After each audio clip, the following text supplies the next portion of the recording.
Good morning.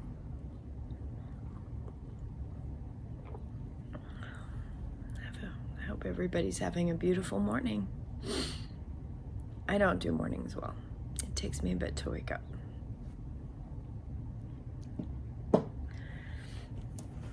Today we're going to talk about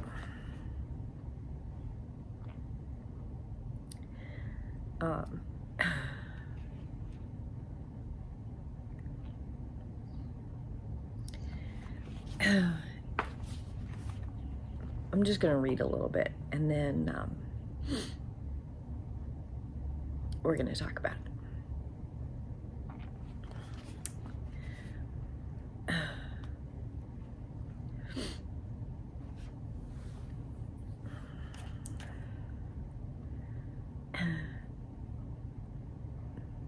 The gut sense that tells you what to pay attention to. The divine will send you messages that leave you with a sense of understanding in your body. Essentially, the mind-body connection is in action. Your stomach might tighten up. Butterflies might be in your stomach.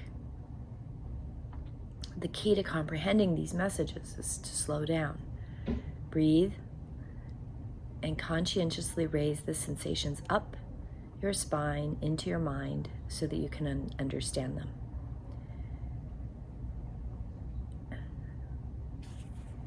You know,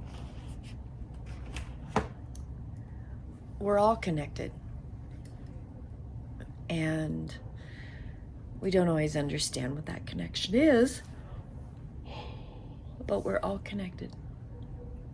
And it's important that when you get that feeling, that knowingness, you pay attention to it. Trust it. Breathe into it. Allow your mind to detangle what your body's trying to tell you. Because our body's always trying to tell us something. You didn't drink enough water. You did too much. You didn't do it enough. Rest. Or do more. Or what you ate isn't good for you. Don't eat that again. And when things feel right, your body sings with joy and it vibrates well and it does all the things that you want it to do without complaint. There are a lot of dogs in my neighborhood yakking this morning, I'm noticing. Random thought. I just noticed that they're really loud all of a sudden. I'm not a morning person. My body tries to tell me every morning, you should have drank more water. You know, I used to keep a big glass of water next to my bed, and I kind of got away from that this last year with all the chaos, so I am going to do that again. But anyway, detangling what your body's trying to tell you versus what, like a practical thing, like you're dehydrated, right? Is it telling you that? Or is your body giving you messages from the universe? Is it really telling you what that connection is between you and someone else? You know, I had an experience once where this person, not male, really made me uncomfortable. Like, my body felt uncomfortable, my skin felt itchy, I just felt nauseous. It was a horrible feeling. And it was before I had ever had somebody explain to me what anxiety was. And I would say I was really anxious. I wanted out of there. I wanted to be gone. And I was younger, so I didn't have that option. And I was with my mom or my grandma, I don't remember which. I'm pretty sure it was my mom, because anyway, whatever was happening around me, the adults around me, the plan was that in future, I was going to stay with this woman. She was going to be kind of like a babysitter. And I did not want that. That was bad. That was not going to be good. And we all got in the car, and I remember telling my dad, that woman is bad. I do not want to stay with her. And he was like, what do you mean bad? I said, she's bad. She makes me feel bad. She's bad. Not good. I don't want to stay with her. I think that's bad. And I didn't stay with her. Apparently not long after. I guess before she ended up babysitting me, or maybe my parents changed their mind. I don't really know what happened, but I know that she was arrested, and she was found to have killed a child. And I remember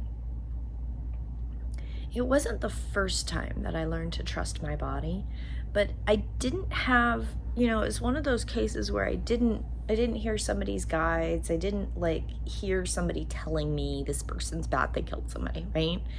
It was my body felt cold and hot and uncomfortable and creepy and uncomfortable in my skin. And all I knew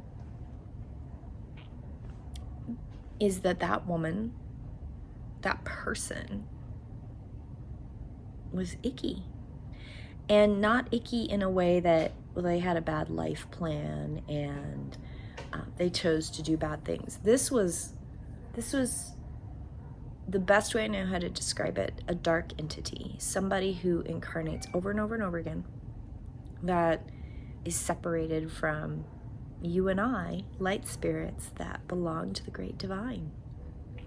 And they've chosen that. They've chosen to be separate. And they're deceivers. They're not connected the way we are, and they don't have life plans like we do, because they're off their life plan. And one of the things that I wanted to talk about today in Daily Devotional is that dark entities are really hard to, well, let me rephrase that. For many people, dark entities are tricky to identify, because you want to think that the narcissist who's hurting your feelings, or the sociopath who's killed 3 kids, or, you want to think that all of these people are dark entities, right? Your abuser, or the man who beat you up, or a rapist, or whatever. But that's not necessarily the case.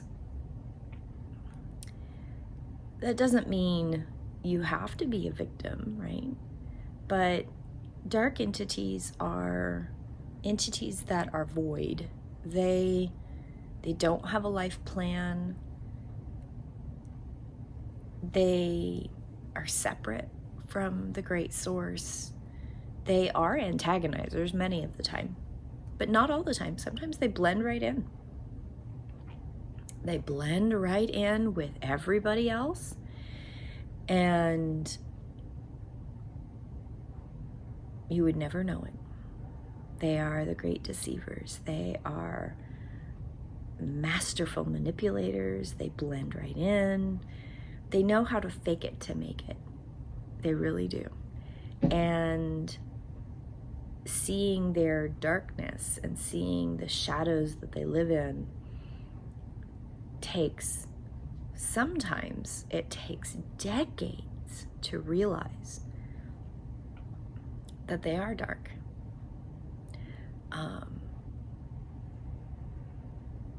And that woman that I met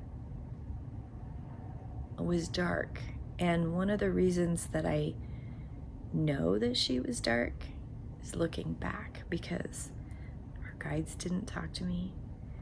She didn't really have guides, or I didn't really pick up on any, right?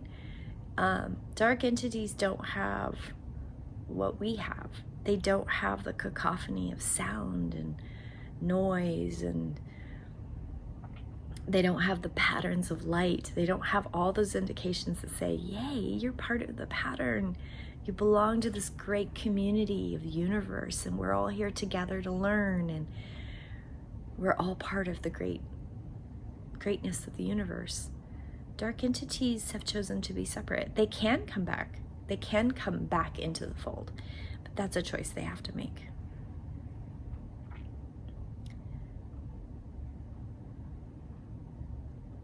So it can be tricky, and it can be very much an escape to call out the person you don't get along with, or,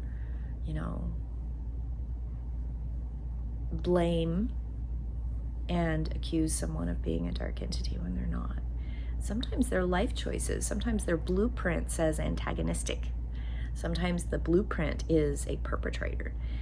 You have victim and you have perpetrator life themes. Just because somebody's a perpetrator doesn't mean that they're a dark entity. Sometimes they choose those really, really tough lives where they do bad things for the rest of us to learn, and for themselves to create that karmic learning cycle.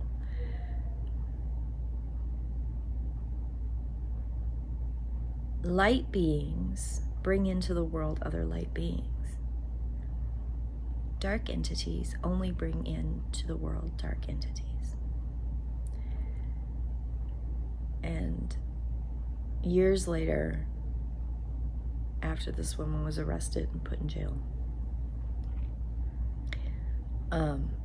I was, almost my 20s, and I met that woman's son by accident. I was out at a party with some of my friends. She had a son that was a couple years older than me, and he was a dark entity. And I went, ah! He walked into the room, and I was like, ugh. And all my friends were like, oh yeah, do you know who he is? And I was like, no. His mom killed somebody. I felt sorry for him. I really did. I still do. And I feel sorry for most dark entities, true dark entities. I just feel sorry for them because they're lost. They have no connection. They don't understand what love is. They can't feel it. All they understand is emptiness and pain. And it's one of the few times that I can truly say I pity an entity or dark entities, and I pray for them. I pray for them every day. They're part of my prayer circle because they can always choose to come to the light. And I can love them and I can pray for them. I'm not going to waste time on them in my day-to-day life. I will walk away and I won't feel bad about it, but I will pray for them. And I will do everything and anything I can to protect my family from them because it's important. So that's a really heavy daily prayer thing, but it kind of came forward in my consciousness because I had a really disturbing dream last night